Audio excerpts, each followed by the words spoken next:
I always had a saying that was bite off more than you can chew and chew like coal. So you're always full of self-doubt. You would have been the same starting this up. You would have just gone, oh, shit, how am I going to pull this off? Is it going to work? The customer's going to come. Are they going to pay? But you just do it.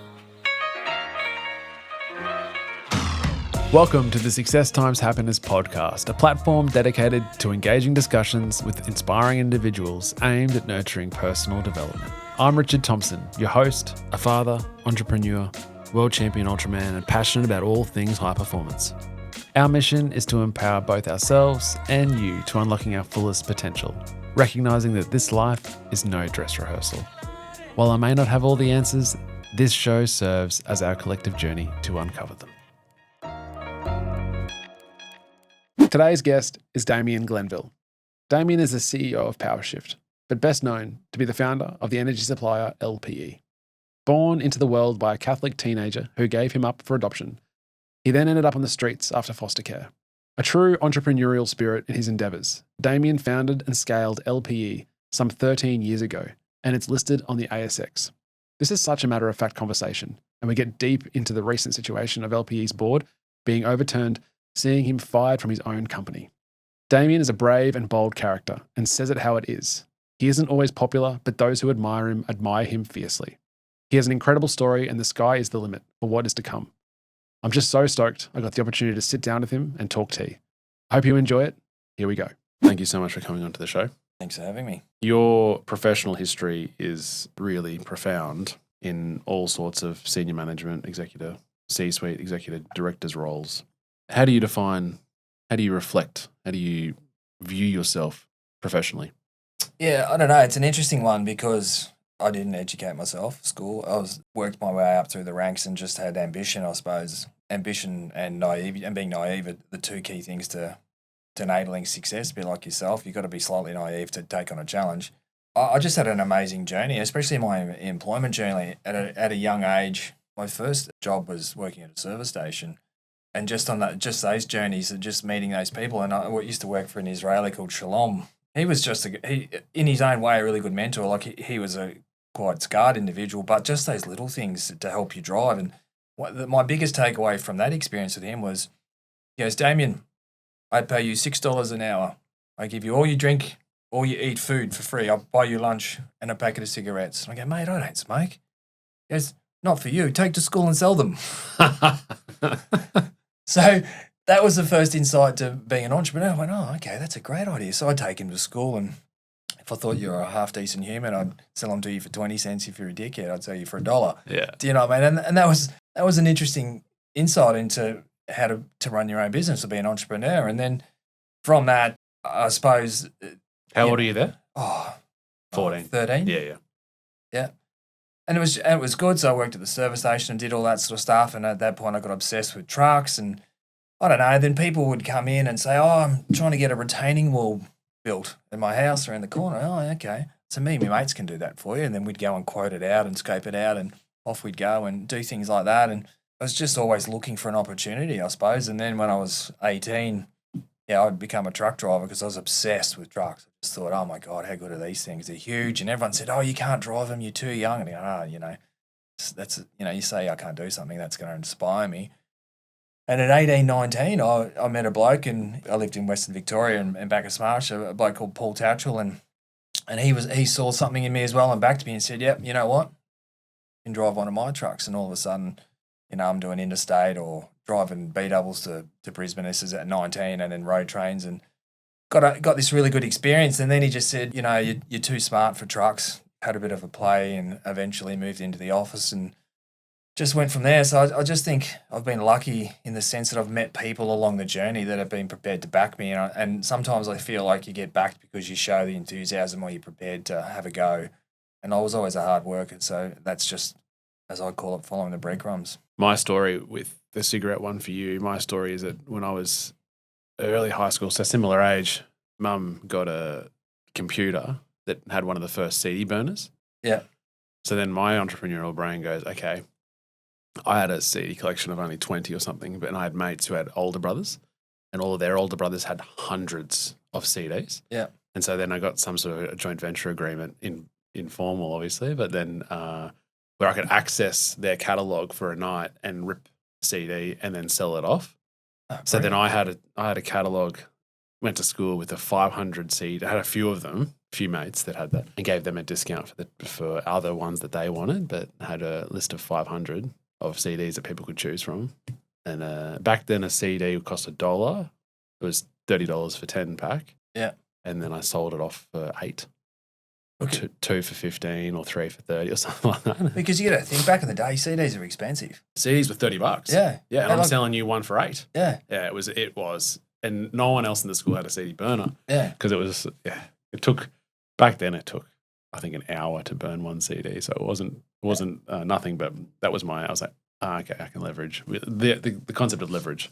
And then that entrepreneurial, that ability to see something or an opportunity and then pursue the opportunity. And sometimes you don't necessarily do it because of the financial gain or, there's a bit of money in it, but that's not necessarily the outcome either. No, it evolves, right? Yeah. As a kid, you're probably more inclined to go, I can save up to get something. But I think as you get older, it's the drive to find the gap in the market is the most fulfilling. And as we said at the start, like it's the team, creating a team around you to help. Yeah. I think it's evolving, and the thing about me in business is I've just always looked, and sport, as you would know, plays a big part in being successful in business. You don't have to be a super successful sportsman. You can play country football like I did, and you can just see how great people make great teams. It's not about a champion of team of champions. It's just a champion team that just all perform. And then you just see opportunity through that. And I've always been driven just to challenge, look under every rock. What's the opportunity? Think differently, encourage people to I actually think success in business is about trust. If you don't trust your people, your business is worthless. If you believe in them and trust them and allow them to make mistakes and then just say, well, okay, well, what do we do wrong there? How do we prevent that from happening again? What is the learning? You prosper. It's the minute you don't let people breathe in businesses when you fail. So. That's wonderful. That's wonderful advice. What do you do when you've come up short personally?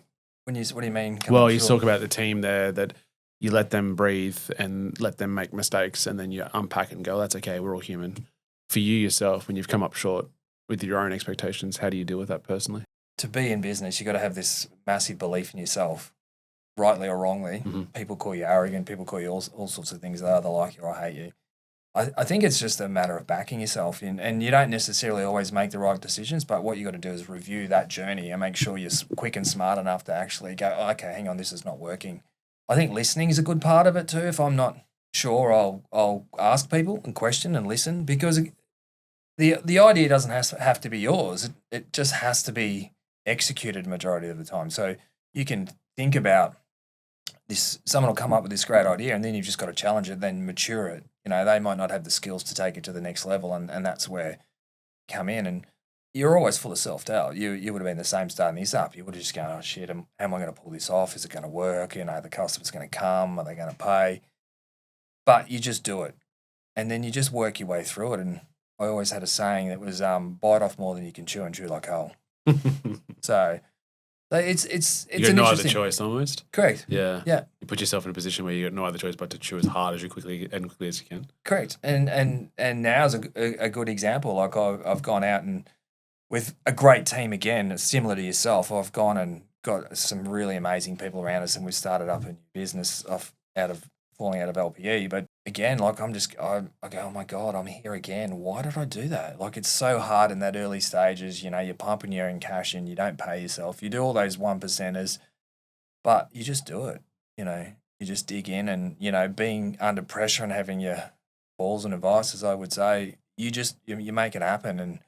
And I think the learning from, the years of being in business does make it easy, but also makes it harder because coming from running big businesses back to a startup, it's very difficult to transition backwards. Let's get into LPE. Where did that initiation, how did you start that industry? Like what made you decide the energy sector? So it's back into the truck days. So I felt like I had achieved as much as I could in that space. I'd driven trucks. I was running operations. I was in senior management, and I was doing really well. And it was too comfortable, and I knew how to make money out of these things. And I went, and I met a bloke, and he says, "Oh, we should buy this business in Albury." selling solar, and we'll start one up in Canberra. And I went, oh, okay. But I don't know the first thing about solar. When is this? This is 2005? Yeah, probably. So my son is probably 2010, maybe. 2010, 2009. Well before it sort of becomes very unpopular. Yeah. Like, you were hairy armpitted, hairy legged. You were out there on the fringe. And this is before rebates and the $8,000 rebate existed, but there was no feed-in tariffs. You did this because you were a believer in the environment and all those things. So it was a bit of a hard sell. So we moved into solar, and because I've been in the stock feed game and dealing with a lot of farmers and stuff in New South Wales and the Riverina and Northern Victoria, I just went, oh, okay, I could just see the opportunity. And when you're delivering stock feed and talking to people, you go, oh, what are your biggest problems, or what are you? And power was an issue, or the cost of power was an issue. And so then I just started selling large solar systems to dairy farmers around the Riverina and things like that, and then mums and dads, because it was just a mathematical equation, right? And off I went from there, and that was a relatively successful business. And I came up here for a junket up at Noosa. It wasn't called the RACV at the time, I can't remember what it was called. And then I met some people that were trying to build the Valdora solar farm. And I thought to myself, I don't know much, but I know a little bit more than you blokes. So I backed myself in on that business case, and they nearly sunk me because that was well before its time. Yeah, right. And council had a goal of becoming green or using green energy to offset their load, and I knew nothing about it effectively and just researched my ass off just to try and get my head around it. I thought, well, this is an opportunity. It's new. So I did that with the council and sold that to the Sunny Coast Council, and I was pretty lucky. And as much as people might criticise Mark Jamieson or a few of the councillors, but when they say they're going to do something, they probably backed it. We got a bit heated there at one point, but they bought the case off me and they built it. I honestly think it was a brave move and it's a smart move. It would have worked out for them financially.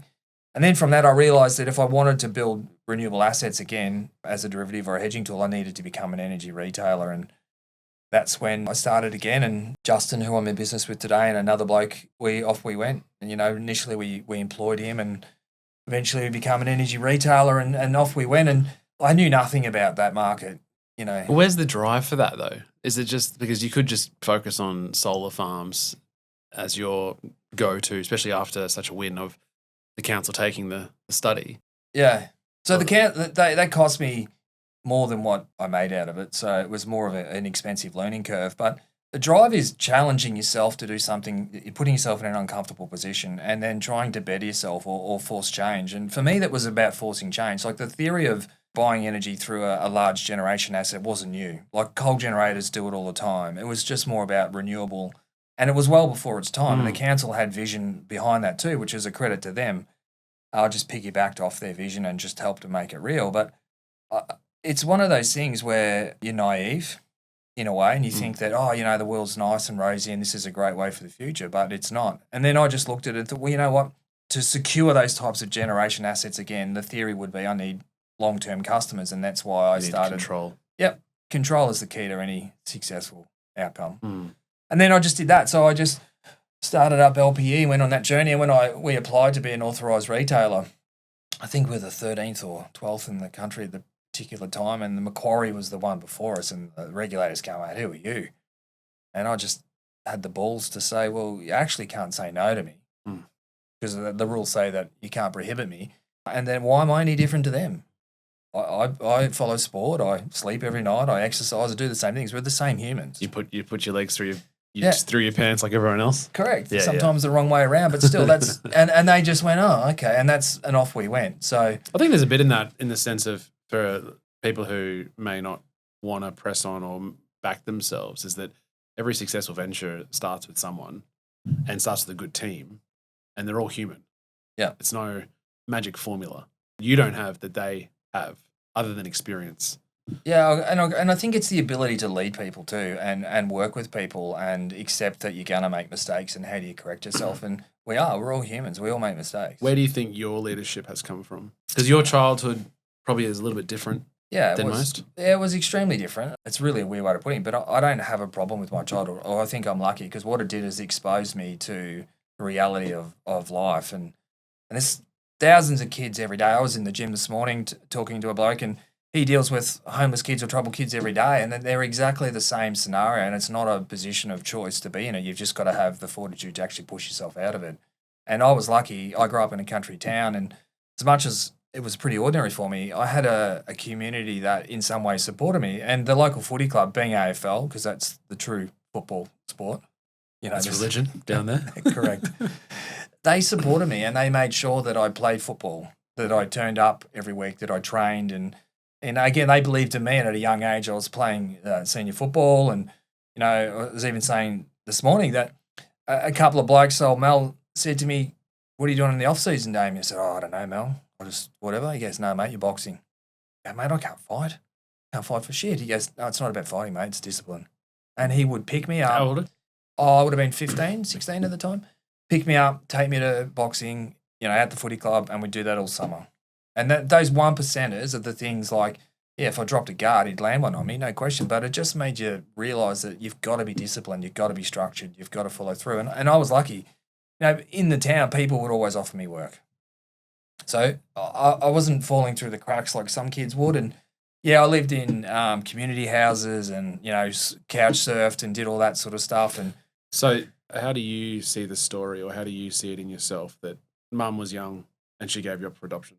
People may or may not criticise me for this comment, but, she wasn't her choice. She was born into a strict Catholic family, and she was forced off to the Catholic breeding houses in Carlton in Victoria at the time, and forcibly made to give me up. So she had no choice. So you talk about stolen generations, but that is a stolen generation that is ignored. And there are thousands of kids within the religious sector, correct, that were forced to be adopted out. And I met her later on in life, and it was really interesting, but she didn't want to do it, but I'm glad that she did. I don't think she would have had the... What's your early memories of being in the system? I got adopted at birth, pretty much, 15 days later, whatever. So I was taken into a family, and it was a loving family environment. And God, that must be rough on her to give up a child that she's birthed.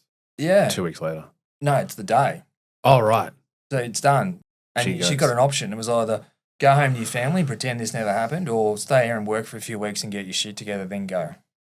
So for her, it wrecked her life. Like, no question, from her perspective, it destroyed her. Like, she never recovered from it, and the trauma she suffered from that for the rest of life, it moulded her to be who she was, and she was a lost person for that. And harshly, I have nothing to do with her. Like, I met her when I was in my early 20s, and despised her for no real reason other than I had no reason for it. I lost my adoptive mother when I was young, when I was nearly 5. She died Christmas Day.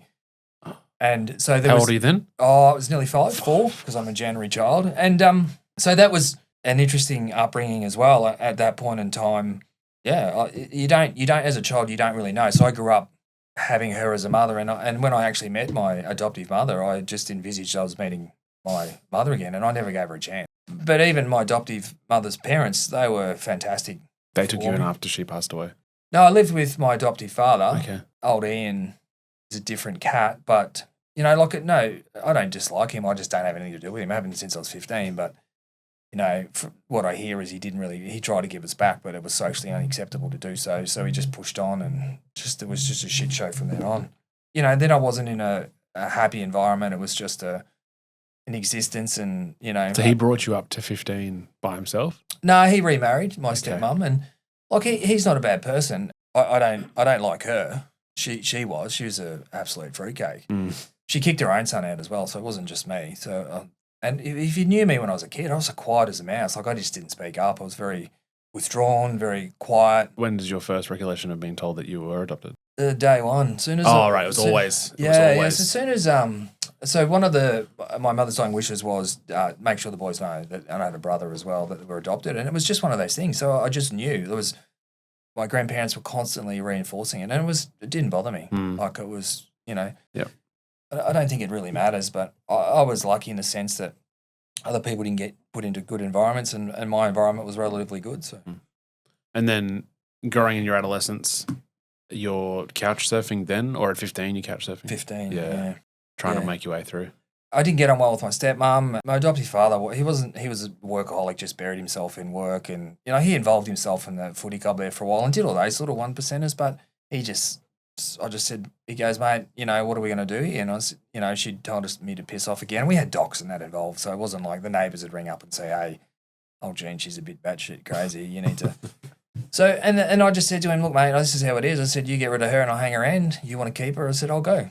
Simple. Wow. And then that's what I did, and went into the halfway house system, into the community housing system. And yeah, I thought I was knew what life was about until I moved into that. And my first place was, I lived with a heroin addict, and it was strict, no women in the house. It was boys and girls, and this bloke was like, he was a whippet, but it was just a different world. Like, he clearly had an addiction, which I didn't realise that drugs was really in existence back then. And I come home and he'd beaten the shit out of his girlfriend and plastered all over the wall. And I was working at a fruit and veg shop at the time, and I used to stack the shelves in the morning and unstack them at night. And I rock up and this lady goes, my God, what happened to you? And I said, oh, why? What's wrong? She goes, you look like a ghost. I said, oh, no, it's all good.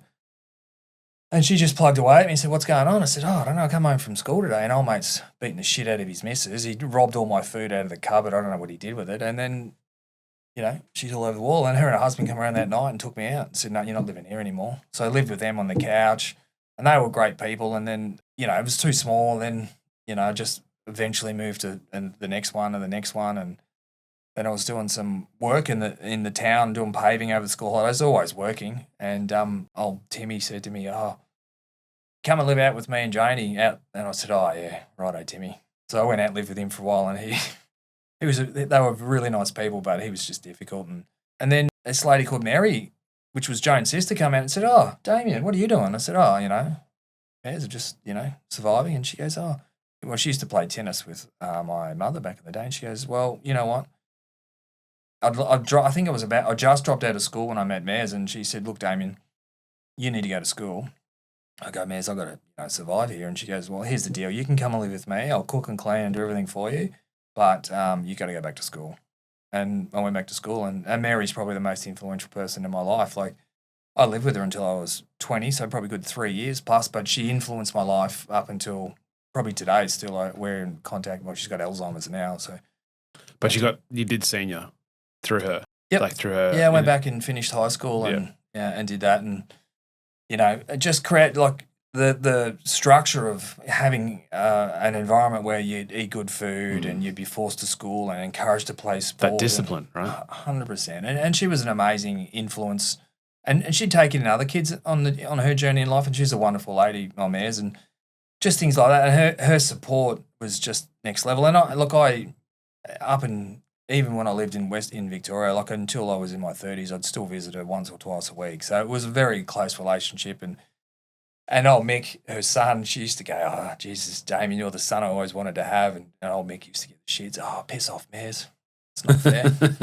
But so it was just those things, those community environments that, Mary was made sure that, then I played footy again. And then, I'd work, and then I had somewhere to have Christmas dinner every year, forever and a day. And I had a loving environment because she was extremely caring, like wash my clothes, cook me meals. You'd have a roast once a week, no matter what, and there'd be 2 different meats on the table. She just went all out. So she was an amazing woman, and certainly enabled me to be successful and inspired me to push on, because you do have a fork in the road where you can go either way.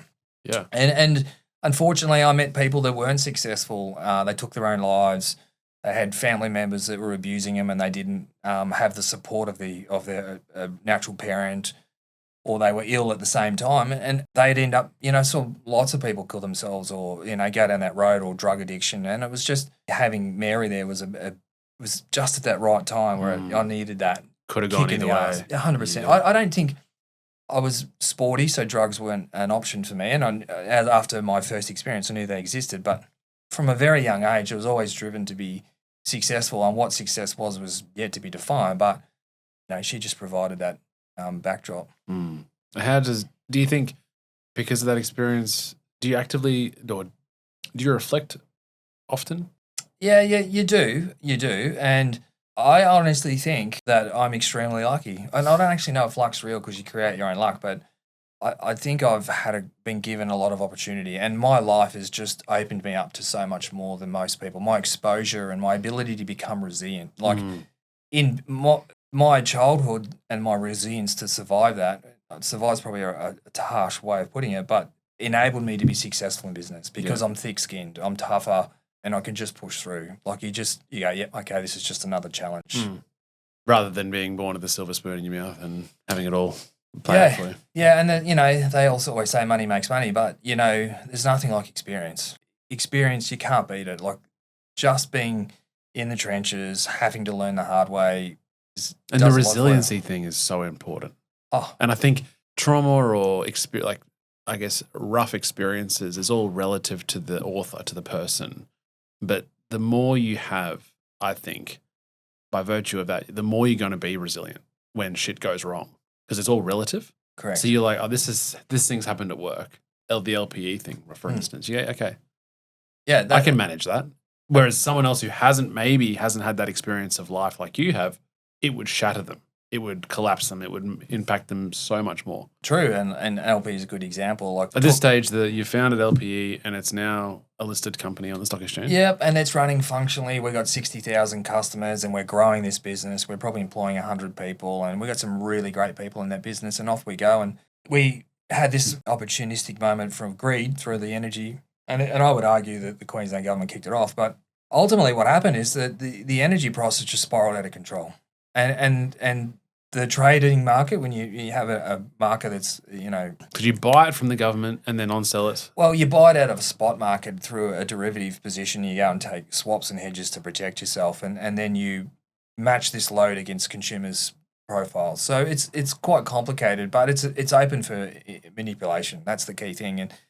And you got this whole green movement. Let's get rid of coal. But consumers want coal, and we had a May where there was one of the smallest amount of solar or renewable generation in the history, and you had a coal-powered station or gas-powered station that wasn't functioning. So you had a supply and demand drag, and then all of a sudden, the market saw an opportunity to play the market, and there's a lot of money being made. And so ultimately, energy was $40 a megawatt before going into this crisis, and I think at the peak, average price it averaged out. I think the highest was like $450 a megawatt. Whoa! So the problem with that type of market is that you buy swaps or hedges to protect your financial position, call it an insurance policy. So I'm okay. I'm not going to get caught on not having enough money to service my debt. But what I've got is got a 5-week period between when I have to pay for my energy versus when the settlement with the hedge happens. And you had to find money. And we had fantastic CFO at the time, Mel, and we always worked around that $230 a meg was our ceiling, where we thought, if anything goes pear-shaped, we'll survive to this point. And the highest price for the market before that was 170 in the history of the energy market. So you had a fair buffer. Yeah, we're going, we're cool here. And this thing hit 450 and we're going, we're gone. We're cooked here. We went through the process, and there was some loopholes in the energy market where you could get the government to stop this prudential call. Do you know what I mean? So every day you'd wake up, and whatever the average price of energy was from yesterday, you'd have to put that money in a bank account. So every morning you're waking up, or Mel would be texting at midnight saying, we need $2 million. Where do you get $2 million from? So that was just a real stressful process, and we navigated through that very successfully. Justin and I mortgaged everything we possibly owned and poured all our cash back into the company to keep it alive, and got through it, and the company survived. But we had a plan. We knew what we were going to do, and I had great people to help execute it. But yeah, that was stressful, like not having the money available to do that. And so I rang the regulator and said, hey, there's a way you can make it easier for us. And they just said, no. And I said, the market's going to fail. No, it's not. You don't know what you're talking about. I said, mate, you don't need to go to university to work this one out.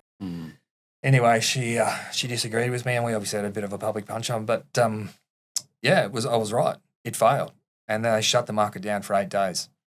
So it was just ridiculous. And it didn't need to happen. And that was the key thing. And they come out blaming Putin. Oh, there's a gas shortage, or he's throwing rocks over the fence, and Ukraine, it's created energy. Well, it had nothing to do with it. Like you can use excuses, but the market was manipulated, and that's the bottom line. And as a result, people suffered. Queenslanders' homes and businesses all paid a price because greed got in the way, but it should never have happened.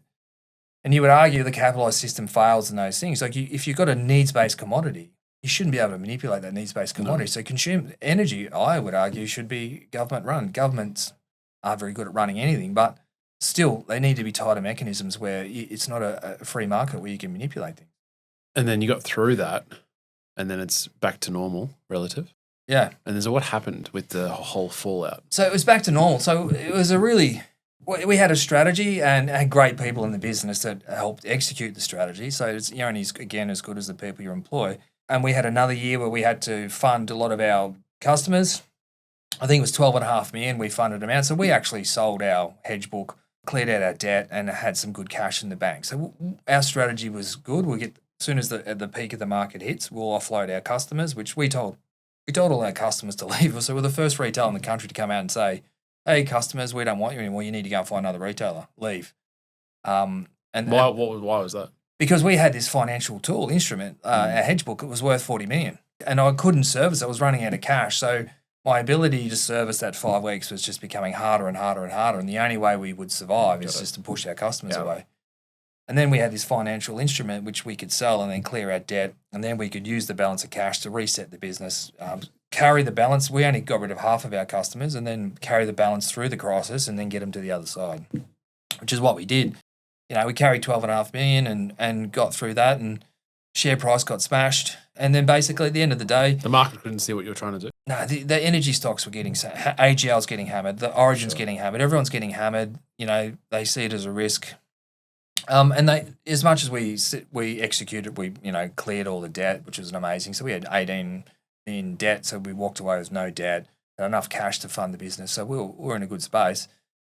So we did that, and opportunistic people bought shares and just saw it as an opportunistic buy to flip it. Buy it and then try and make money out of it. And that's again where the capitalized market it fails. Like, I'm a big believer in the people that are employed. I had people that have been there for 5+ years. So everything I did was about protecting them and making sure we had a profitable business. So we'd gone through this crisis and we had a plan to make it profitable this year, which it will be. Executed the plan and off it went. And, it's just control, greed and ego that got in the way. And they just saw an opportunity to make money. And there was a few companies like ours that have been sold for large multiples or large customer values, and they thought they could achieve that outcome. And I didn't agree with it. And we had a few Barneys and they treated me poorly, and I'm not a person who stands back. I'm prepared to step front foot forward and have a bit of a stoush. And the new chairman and CEO and I didn't see eye to eye. They terminated me falsely. So I said to them, I'm going through a divorce as well, and I needed to get some free cash to support my financial situation with my ex-wife and the properties and stuff. And they basically, as the AFR put it, it was a constructive dismissal. So I said, I want to sell shares. I've got a buyer, and they just refused to give me a yes or no. And there was an internal policy to say I needed to get permission off the CEO or the chair at the time. And they basically refused to give me an answer. And so I sold my shares, and they turned around and said, I'm sacking you because you're in breach of your contract. Because we didn't say yes or no. Yeah. And my argument, which we'll go to court over it, is, well, actually, you can't stop me. You had to give me a valid reason. You didn't give me one, and you breached my contract. So we'll go and have a dust up in the car park again. So it was just, I know David didn't think I was good at my job, but, like at the end of the day, if I wasn't good at my job, and I'm not saying I'm brilliant, is you do learn from all of this, but the thing would have failed. Like, and I'm only as good as the people I employ, and we had great people, great team, and we talked about things and we come up with strategies, but you just have this ability to stand above everyone and then just see what's going on and make better decisions. And that's one of my skills. I can see things that other people can't, and that's how we got through it. And they made their decision, and I went to my next opportunity. Yeah. So talk to me about PowerShift. This is just a space where I always look and say, well, how do you become better, or what's out there, or how can we be smarter? And the key thing is always, smarter, better. What can we do smarter? What can we do better? And I just saw a gap in the market in utility scale or transportable batteries. So basically, you've got all these diesel gensets functioning inefficiently around the country, and there's about 13,000 of them. And they just burn fuel, push carbon out, and they don't need to do that. There are smarter ways of doing things, and it was just evolving from that. So we just researched, me and another young girl called Sandra Brody, and we looked at what's out there in the market and how do we be better? How can we bring change? And the small batteries are already there, and it wasn't like we're reinventing the wheel. We looked at a company in the Netherlands that was doing it very successfully, and we just said, you know what, we're just going to benchmark them. We don't need to be smarter than them. We just need to say, well, they're doing it really well, but how can we be better? So we worked with an American company called Power2 that have designed this large-scale battery. It's a fantastic asset. Where is it being used? Oh, all around the world. Okay. Yeah, they've deployed thousands of these assets. But in Australia, we're just a bit late to the party. Mm. So it was all about bringing that product to Australia. We got the rights, and this asset can either support the electricity grid, the poles and wires when they're failing. It can live with a diesel generator where if a genset pushing out all the carbon and running at 50 or 25%, you can run it at full speed, charge the battery, turn off, reduces fuel and by 70% in carbon. Just things like that. It's about being smarter. Mm. It's not that intelligent. It's not rocket science. It's just, how can we be better at what we do on a day-to-day basis? And that's what we did. And we're off doing that now. And yeah, it's been really, really good. It's a challenge like any startup. So you've got to go from running, large amount of people and a business to going back to the beginning. And it's a bit of a head change, but I believe in the outcome, and I can see around the world how successful it's been. Our peers in the Netherlands and the UK have gone from 0 to 180 batteries in 3.5 years. Right. So it's doable and the market exists. We've just got to get out there and make it happen. Mm. Post LPE, is it giving you the drive and the get up? Yeah, it's certainly given me the drive because, I'd seen this for a while and I felt like this was a gap that needed to be addressed. LPE was 10, 12 years, so I was pretty tired anyway. So I'd given that a fair crack and I'd always said there was time for someone else to help the child grow up. Like I'd taken it to his teenage years. Now someone else needs to make it a bit more mature. You get it to a point and someone else can make it better. So I was probably ready in that sense, but this is a good opportunity because again, I just believe in challenging the status quo. And Australia is such a fast adopter for some technologies like iPhones and all these other things, but when it comes to common sense, basic logic outcomes, that we just go, nah, I'm not sure about that. So you've just got to push and push. So yeah, it's given me a lot of drive, and again, I've got a great team.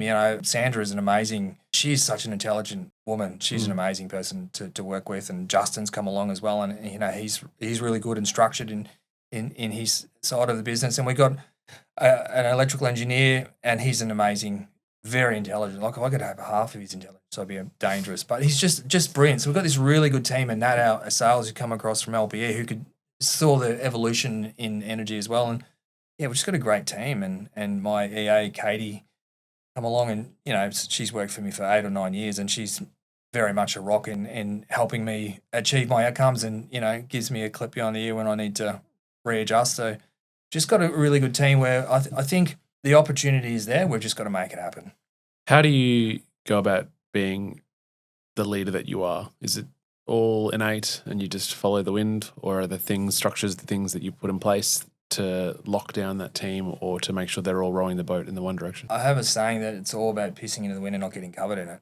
As a kid, that's what you used to do because you weren't smart enough. But it's all about identifying the right people for right positions. And I think, again, that's something that I've always been good at. Especially from football, you could always see who was going to perform in the right position. And I look at it and I know I can identify key players. And I think that's what's critical here. And then you just got to be naive in a sense that, if you actually really understand what you need to achieve an outcome, you probably would never do it. So you just got to go, yep, you know what, let's just close our eyes and just really work hard. And activity equals outcome. You just got to be busy, activity, and you uncover some amazing opportunities. And I suppose what's working in our favour is that there is a push to decarbonisation, which is just a logical approach. This is not about being an environmentalist or a tree hugger. It's just about being logical. If we can do something smarter and reduce an impact, why wouldn't you do it? If it's not going to cost you more money, why wouldn't you do it? And then we've got this thing where the electric grid, our poles and wire system, is failing. It's failing massively around the country. It's actually doing it around the world. So we're not unique in that sense. And this asset supports that, poles and wires. So it has a logical position in our energy transition or in our energy market without a transition. So yeah, we just got to work hard. Yeah, super inspiring, man. From an entrepreneur, it's amazing. And just to see that growth or that development that you've had and trust in the team. Trust is the most critical piece to any success in a business. Like success is about, for me, it's not about money. Success brings money. If you're successful in your business, you will be financially successful as well. But it's about trust. It's about belief.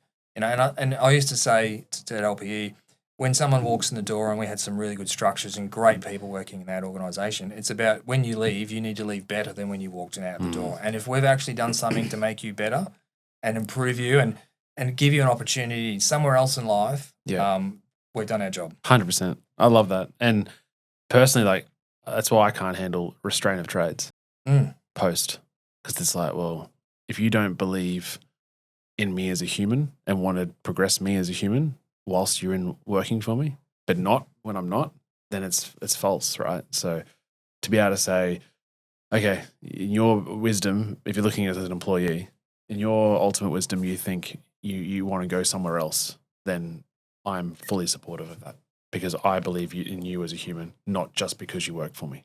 Correct. And you've got to see people, and to me, that's how I became who I am, because people believed in me and gave me an opportunity to succeed and be successful. They saw you as your potential. Correct. Yeah. And that's what you want to see in your staff. And it's a good example, because right now, LP are having a crack at me, that they're trying to lock me down from everything. I go, are you threatened? Why? Yeah. Why? It's funny. It's a juxtaposition of, we don't want you here because we don't think you're any good. Yeah. But don't go anywhere else. Correct. Just go and sit in the cupboard, or, do something. But it's a lack of understanding too. Like, to be honest, there's not much intelligence left at that level to understand what we really do. And they're saying, oh, well, Power Shift is our IP. I go, mate, it's not IP. I didn't invent it. I'm just saying that they did it really successful. So why can't I? I'm not reinventing anything. Just, I'm selling a product or a commodity.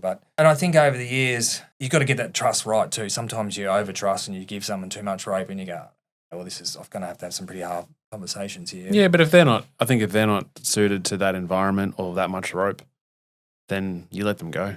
Or they don't stay because they're not. Deselect, I used to say. They used to deselect themselves. Yeah. I kept saying to the board, if trust is the number one thing. If you trust your people, you'll get the most out of them. And you've got to enable them to make mistakes. And then just sit with them and say, okay, well, that wasn't a good call. How do we avoid that happening again? Let's go back to the root cause. What was the real problem we need to address here? Let's not just Band-Aid it. And I think that's what creates a really good environment for people to foster and grow. And you ultimately want people to do the best they can, to push to the great heights. And, that's how, as humans, we grow and evolve, is because we challenge each other and we're competitive and we push and we enable each other to be better. So yeah, and I think to have all the team understand that for them to achieve their potential, they need everyone else and to lift them up as a team itself, right? That comes back to the relationship and the strength of that relationship. Like a muscle, the only way that strength of that relationship increases or improves is by testing it, right? Is by stretching it. And so that comes from a place of, well, we're providing an environment where it's okay to fail, because we want you to have that autonomy. We want you to try. And we also want to foster that place where you can go, oh man, I fucked up. And then not to be felt like you're going to be reprimanded, or it's like, okay, it's okay. We're all human. We all make mistakes. Let's work through this and see what we can do to make better choices next time. And making a mistake is the best thing you can do, because you learn from it. Yeah. And I learned that early on in when I was in transport. Like, it's, as long as humans manufacture something, there's always going to be a problem. But it's not. It's how you deal with the problem. That's how you should be judged, not the problem itself. Yeah, love that. And then that's exactly, I learned that early, and I think that's why LPE was so good and such a great place for people. And a lot of people may say they had a negative experience, or I can be quite brutal. Yeah, sometimes I can be, but sometimes you need to be. But I think at the end of the day, it's more about fostering success, and some great people come out of that organisation and gone on to do better things, and that's all you can ask for. Yeah, 100%. Damien, this has been great. Before you get off, 5 questions. First one is how you define success. I think success for me is the people around you. Like, if you can help people better themselves and progress in life, I think that's what success is. And a successful business is that. And then you have the financial success that comes with it. So to me, it's, you have a goal, you want to achieve an outcome, and building that team around you and watching them grow and become better people is, to me, that's success. And if you're really good at that, money just comes with that naturally. How do you define happiness for yourself?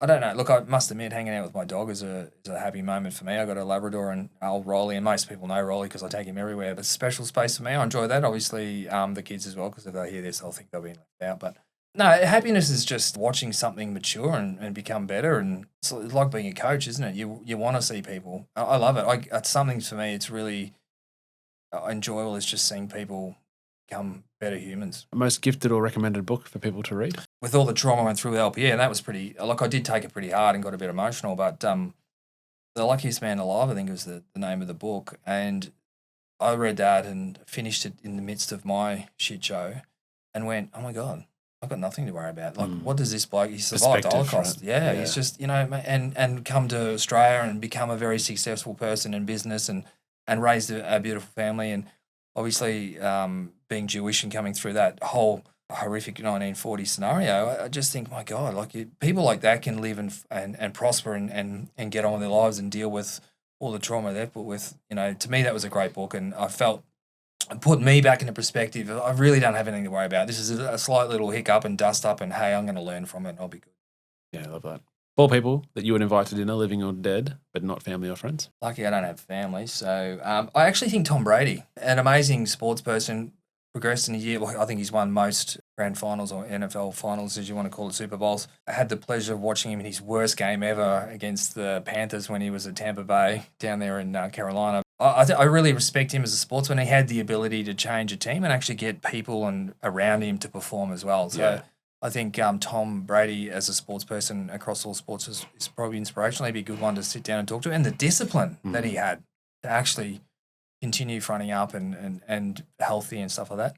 I actually, as a weird one, is Winston Churchill. I think the trauma that bloke would have had to live and lead a country through that conflict of World War II, and knowing well that he is sending people to their death on a daily basis just to protect a larger number of people must have been quite traumatic. And how he did that, survived after it, and become sane. I thought that was it's amazing. Like, he had obviously good people around him as well, but he's the ultimate decision maker in that in a lot of people's lives. And I think that would have been something very difficult if you sat back and reflected. Would have been a hard one to digest, albeit for a greater cause.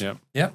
I'm not a fan of this bloke, but it would be interesting to have a conversation with him. It would be Donald Trump. I think he's an absolute lunatic, but there's got to be something there that's worth talking to. I'm not a fan of his rhetoric, but you look at him and go, Jesus, I'd love to have a chat with him just to get under and to work out, what's driving this.